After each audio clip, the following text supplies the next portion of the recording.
خاوتي خواتاتي اهلا وسهلا مرحبا بكم يا جماعة الخير أزول في الله والسلام عليكم. J'espère que vous allez bien, j'espère que vous vous portez bien. Abdelmajid Tebboune a reçu le 7 janvier 2026 l'ambassadrice des États-Unis d'Amérique, plutôt le 6 janvier 2026 et pas le 7, l'ambassadrice des États-Unis d'Amérique en Algérie, Madame Elisabeth Morobin, qui a été reçue par Abdelmajid Tebboune pour une dernière visite, ou là au terme d'une visite d'adieu. C'est une visite d'adieu, ça signifie que Madame Elisabeth Morobin, qui est l'une des ambassadrices qui a marqué américaine en tout cas, qui a marqué le plus l'histoire de l'Algérie contemporaine, elle est à Alger depuis février 2022, elle termine sa mission ce mois de janvier 2026, à partir de février 2026, elle va devoir quitter l'Algérie pour changer de poste, elle sera affectée à un autre pays où elle sera envoyée comme ambassadrice américaine dans un autre pays. Selon les informations en notre possession, elle sera nommée au Cameroun, en Afrique subsaharienne, en Afrique centrale. Madame Elisabeth Morobin, donc elle est venue s'entretenir avec Abdelmajid Tebboune pour lui dire adieu, pour lui faire, c'est une tradition quand les ambassadeurs d'un pays quittent le pays dans lequel ils ont exercé leur mission d'ambassadeur, ils rencontrent les chefs d'État pour leur dire au revoir, surtout des pays importants comme les États-Unis d'Amérique ou les puissances mondiales, les membres du G20 ou les membres du Parlement du Conseil de sécurité de l'ONU, ou les pays qui ont tissé des relations importantes, ou les pays qui entretiennent entre eux des relations de partenariat très importantes, des relations étroites. C'est un protocole qui est en vigueur, qui est un protocole, c'est une tradition d'usage. Les ambassadeurs disent au revoir ou disent adieu aux chefs d'État, aux présidents avec lesquels ils ont travaillé pendant leur mandat de 4 ans. Les ambassadeurs, généralement, c'est des mandats de 4 ans, ça peut changer 5-6 ans selon les pays. Certains ambassadeurs restent très longtemps, renouvellent leur généralement, les pays puissants et les pays développés, un ambassadeur ne reste jamais plus de 4 ans dans un pays. Il y a des mutations qui se font, etc. Et ça change. Alors que dans les pays pauvres, dans les pays arriérés, les dictateurs, les systèmes dictatoriaux, dans les dictatures, certains ambassadeurs, vous les trouverez 20 ans, 30 ans, ambassadeurs dans le même pays. Là, on en a connu en Algérie, dans notre histoire, des ambassadeurs qui ont resté plus de 8 ans, voire 20 ans dans des pays, surtout dans les pays arabes, etc., comme la Tunisie, la Syrie et le Liban. Bon, Merlinesh, à la fin de cette audience, Madame Elisabeth Morobin, elle a salué donc les liens elle a parlé de relations qui unissent, les relations unissant l'Algérie aux États-Unis d'Amérique, en affirmant, les qualifiant qu'elles sont fortes, croissantes et fondées sur le respect et l'amitié. Et Madame Elisabeth Morin, plutôt Madame Elisabeth Morobin, effectivement, a été très dynamique, très brillante. Elle est devenue un personnage politique central de la vie politique, de la vie médiatique et publique algérienne tout court. Elle accédait au pouvoir algérien, elle avait accès à tout le monde, elle rencontrait régulièrement Saïd Chengriha, elle rencontrait régulièrement Abdelmajid Tebboune, les premiers ministres, des ministres, elle avait sillonné le pays, etc. Donc elle a eu énormément d'influence et c'est grâce à cette ambassadrice que l'Algérie s'était éloignée, elle a exercé beaucoup de pression et elle a fait un lobbying très efficace, un lobbying vraiment redoutable et très efficace auprès des décideurs algériens pour que l'Algérie ne bascule pas totalement dans le camp de la Russie et pour que l'Algérie revienne vers le camp des États-Unis d'Amérique, et notamment depuis 2023, 2024 jusqu'à 2025, c'est grâce un peu à elle que Abdelmajid Tebboune et Saïd Chengriha et les autres décideurs du régime algérien ont décidé d'adopter une politique davantage favorable aux intérêts américains et de s'éloigner un petit peu de la Russie, de l'axe Pékin-Moscou et les autres pays du BRICS, par exemple, pour tenter de construire des relations apaisées et pragmatiques et des liens assez forts avec les États-Unis d'Amérique. Donc elle a été franchement au cœur de ce lobbying américain en Algérie qui a repositionné les cartes géopolitiques dans la région de l'Afrique du Nord, et le régime algérien depuis 2023 s'est lancé dans une stratégie de rapprochement avec les États-Unis d'Amérique, une stratégie qui s'était beaucoup plus approfondie, qui a pris une dimension encore plus prestigieuse et beaucoup plus importante et stratégique depuis l'arrivée au début d'année 2025 de Donald Trump, où là, il y a une orientation clairement pro-américaine de la part du régime Tebboune qui a pratiquement rompu symboliquement avec la Russie de Vladimir Poutine et qui a gardé des relations superficielles avec Pékin et avec les autres puissances émergentes qui essayaient de contrecarrer ou de contrebalancer la puissance américaine. Mais malheureusement, l'approfondissement ou l'établissement l'approfondissement des bonnes relations entre Alger et Washington n'a pas profité aux Algériens. La preuve, malheureusement, Le régime Tebboune défend beaucoup ses intérêts, mais il ne sait pas défendre les intérêts de son peuple. Les intérêts du peuple algérien ne sont pas défendus, et si le régime Tebboune a profité d'une meilleure proximité auprès des États-Unis d'Amérique, notamment de l'administration Trump, il s'avère que les Algériens et les Algériens, eux au contraire, se retrouvent classés ou donc catégorisés parmi les populations, parmi les pays qui ne bénéficient pas de la considération des autorités américaines. La preuve, à partir du 21 janvier prochain, l'Algérie a été rajoutée à une liste de 38 pays dont les citoyens, tenez-vous bien, dont les citoyens peuvent être tenus de verser une caution financière allant de 5 000 à 15 000 dollars pour les demandes de visa B1 et B2, à savoir les visas d'affaires et les visas de tourisme. À partir du 21 janvier, l'Algérie fera partie d'une liste de 38 pays qui compte malheureusement que des pays pauvres ou sabotés par la crise ou sabotés par des crises structurelles ou déstabilisés par des guerres des guerres civiles et par des coups d'État et par ou des guerres avec leurs voisins, etc. C'est des pays d'insécurité et d'instabilité. Et ben l'Algérie, les Algériens et les Algériens seront malheureusement à partir du 21, je dis bien à partir du 21 janvier 2026, les demandeurs algériens de visa pour les États-Unis d'Amérique devront payer une caution qui peut aller de 15 000, qui peut aller de 5 000 dollars jusqu'à 15 000 dollars américains. C'est-à-dire pour pouvoir obtenir le visa américain, il faut une caution. C'est quoi le système? C'est un nouveau système de sanctions, clairement.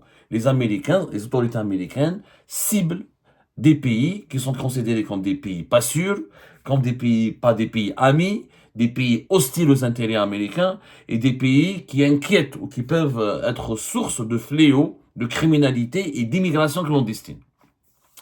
C'est une politique de durcissement des conditions de visa. Au départ, il y avait 25 pays qui étaient principalement des pays d'Afrique, d'Asie et d'Amérique latine. Ils ont été rajoutés à une liste de 24 pays à peu près. C'était la totalité du pays, maintenant c'est 38. La dernière actualisation de la liste des pays faite par l'administration Trump, elle a porté le nombre de ces pays qui sont ciblés par le durcissement des conditions d'obtention de visa pour les États-Unis d'Amérique au nombre total de 38 pays concernés. La mesure va entrer en vigueur le 21 janvier 2026.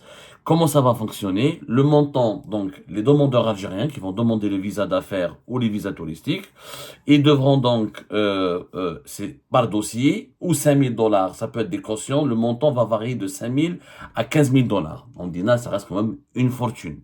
Vous imaginez bien, le dollar américain est très cher sur le marché parallèle des devises, notamment. Alors, le montant devra être versé par les demandeurs algériens pour obtenir les visas américains.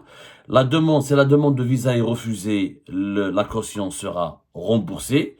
Et si le titulaire du visa américain respecte les conditions du visa des conditions stipulées dans le visa qui lui ont été accordées, et s'il quitte le territoire américain dans les délais impartis, c'est-à-dire s'il ne brûle pas son visa de manière harsh, s'il n'immigre pas clandestinement sur le territoire américain, et ben cette caution lui sera remboursée.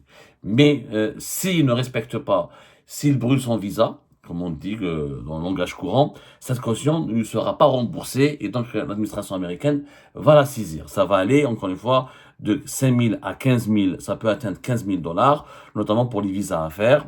Il s'agit des visas B1 et B2, visa touristique ou visa à faire. Ce sont les deux types de visas qui sont généralement demandés par les demandeurs, par les visiteurs étrangers qui veulent aller aux États-Unis d'Amérique.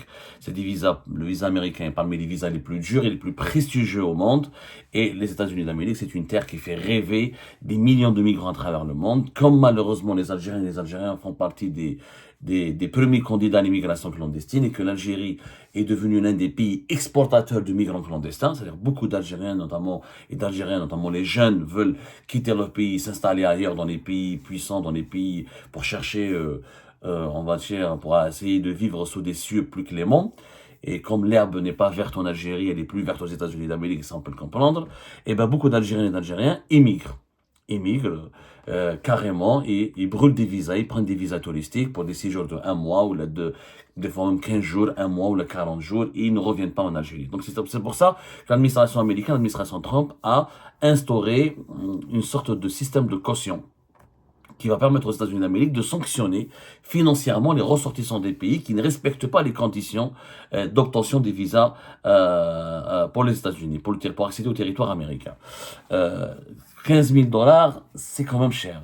La vérité, c'est une fortune. 5 000 à 15 000 dollars, c'est un investissement. Cela signifie que le visa américain devient vraiment un investissement.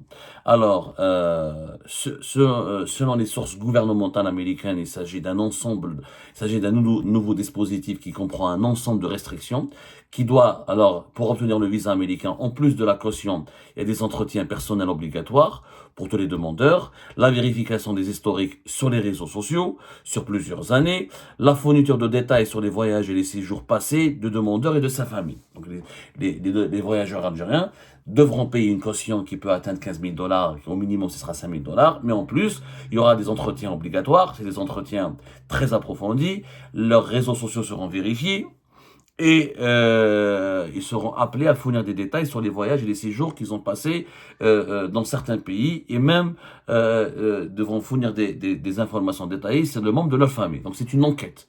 Les voyageurs algériens qui voudront aller aux États-Unis d'Amérique seront soumis à une enquête. Donc ce dispositif américain de restriction d'accès au territoire américain ou de durcissement des conditions d'obtention de visa pour les États-Unis d'Amérique a suscité énormément de critiques à travers le monde. Les observateurs ont affirmé que cela peut rendre les visas américains trop coûteux ou inaccessibles, particulièrement pour les ressortissants des pays pauvres. Voilà, donc c'est malheureusement une stigmatisation. Les ressortissants de ces pays-là, de ces 38 pays, dont l'Algérie, seront stigmatisés à travers ce dispositif qui est vraiment très dur.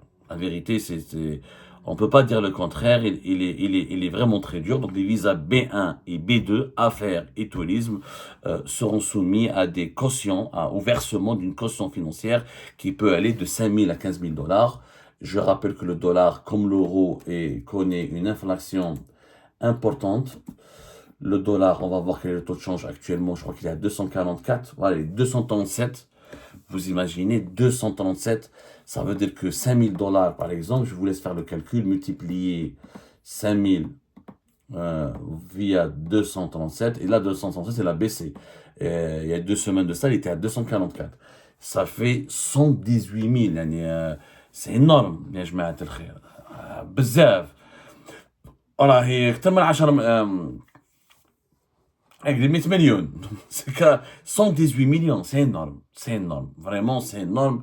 Déjà, 118 millions de centimes, pratiquement 120 millions pour demander le visa américain. Ça veut dire que vraiment, les candidats à l'immigration aux États-Unis d'Amérique, que ce soit clandestine ou légale, ou les candidats pour aller voyager aux États-Unis d'Amérique, devront payer très très cher. Ça, c'est 5 000 dollars pour la mention la caution la moins chère. Il y aura des cautions pour les visas d'affaires, par exemple, ça va atteindre les 15 000 dollars.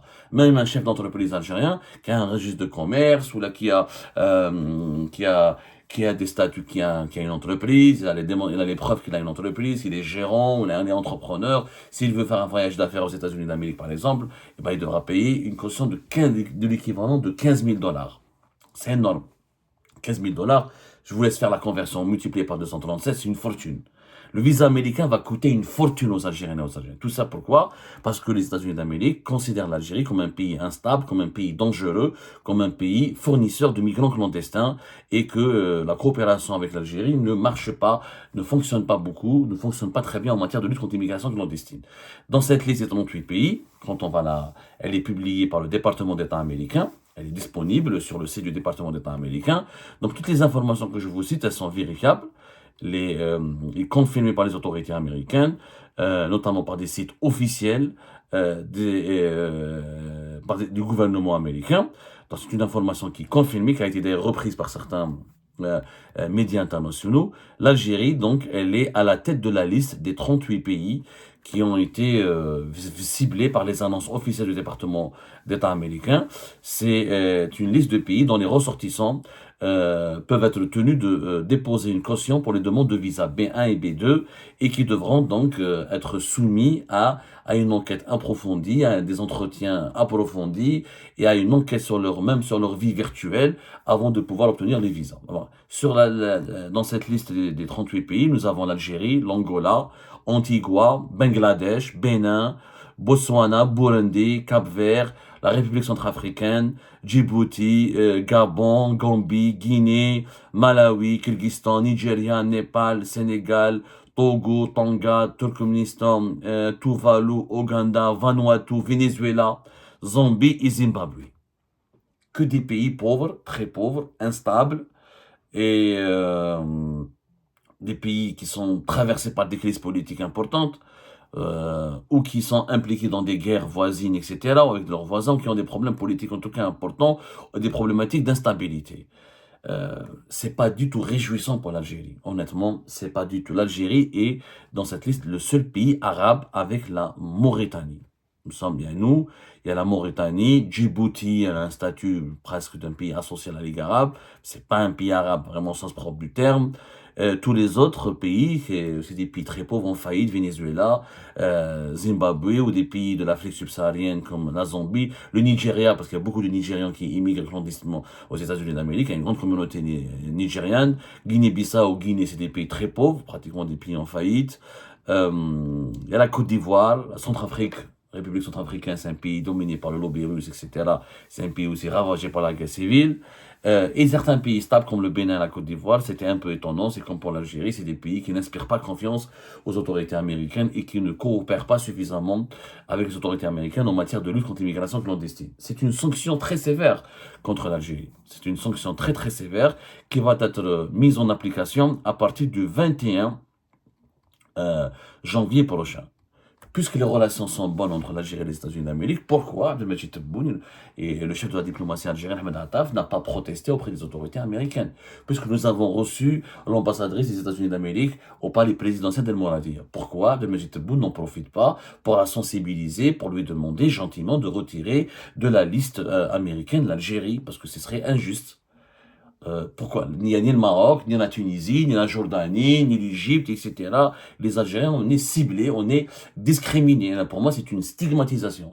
Le visa, 5 000 et 15 000 dollars américains pour le visa américain, même si ça va être remboursé à la fin du voyage, mais il faut les mobiliser. Il faut mobiliser ça, mais ça va pénaliser les étudiants algériens, ça va pénaliser les voyageurs algériens, ça va pénaliser les entrepreneurs algériens, et c'est une mesure discriminatoire. Pourquoi les Algériens et pas les autres? Bon, on n'est pas les seuls, on est 38 pays. Mais bon, au Maghreb et dans le monde arabe, mis à part la Mauritanie, on est quand même le seul qui sont ciblés par cette mesure draconienne, discriminatoire, pour ne pas dire elle est insultante. L'Algérie a été rabaissée au rang des pays en guerre, des pays instables, des pays déstructurés, en faillite. C'est une humiliation pour l'image de l'Algérie. Il faut dire la vérité, c'est une humiliation. Moi, je ne comprends pas pourquoi Abdelmajid Tebboune ne mobilise pas ces réseaux, les réseaux. L'Algérie, elle a un réseau de lobbyistes aux États-Unis d'Amérique.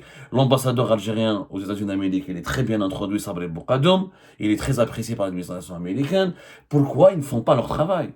Défendez le peuple algérien. On ne peut pas, nous, les voyageurs algériens sont stigmatisés, discriminés. C'est immoral. Je ne comprends pas l'attitude passive des autorités algériennes. Bien sûr, on ne leur demande pas de menacer ou d'intimider Donald Trump. Ils n'ont ni le courage, ni le cran, ni la possibilité de le faire. Mais on peut dialoguer. Tu entames un dialogue, tu essaies de convaincre les autorités américaines, de leur demander des explications et de leur dire, mais l'Algérie coopère avec, ce qui est d'ailleurs vrai, l'Algérie coopère efficacement avec les États-Unis d'Amérique. C'est pas comme l'Algérie n'a jamais bloqué l'extradition ou l'expulsion d'un migrant dangereux aux États-Unis d'Amérique ou d'un ressortissant algérien que les Américains veulent expulser. On n'a jamais fait aux États-Unis d'Amérique ce qu'on fait à la France, ce qu'on fait à l'Espagne, ce qu'on fait à d'autres pays européens. Avec les Américains, quand ils demandent quelque chose, les dirigeants algériens s'exécutent. Parce qu'ils savent très bien que derrière, il y a des sanctions, il y a des menaces, les Américains ne rigolent pas. Donc, il y a un passif. La coopération sécuritaire se passe très bien. La coopération économique se passe très bien avec les États-Unis d'Amérique. Donc, cette mesure, elle est injuste. C'est une injustice à l'égard du peuple algérien, à l'égard des voyageurs algériens, des ressortissants algériens. Mais, ni l'appareil diplomatique ne s'est mobilisé, ni la présidence algérienne ne s'est mobilisée.